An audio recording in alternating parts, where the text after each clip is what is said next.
అడిగిన ముందు విఘ్నేశ్వరుని పూజిస్తాం.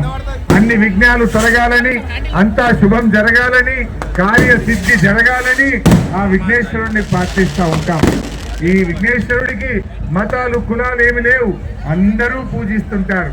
మరి అలాంటి విఘ్నేశ్వరుడికి ఇలా కేర్ ఆఫ్ అడ్రస్ అడిగారు. ఒకప్పుడు బాంబేలో ఘనంగా ఉండేది విఘ్నేశ్వరుడు అంటే, కానీ ఈరోజు మన ఖైరతాబాద్ విఘ్నేశ్వరుడు, మన ఈసీఐఎల్ విఘ్నేశ్వరుడు. అసలు వినాయక చవితి అంటే ఇలా భారతదేశం మొత్తం హైదరాబాద్ దిక్కు చూసేంత గొప్పగా ఈ హైదరాబాద్ లో వినాయక చవితి ఉత్సవాలు జరుగుతూ ఉన్నాయి. మన 10 ఏళ్ల కేసీఆర్ పాలనలో హైదరాబాద్ ను అత్యద్భుతంగా అభివృద్ధి చేసి, హైదరాబాద్ అంటే ఒక క్లీన్ సిటీ అని, ఒక గ్రీన్ సిటీ అని, హైదరాబాద్ లో లా అండ్ ఆర్డర్ అంటే అద్భుతంగా ఉంటుందన్నంత గొప్ప పేరు మన హైదరాబాద్ కు, మన తెలంగాణకు మన కేసీఆర్ గారు తెచ్చారు.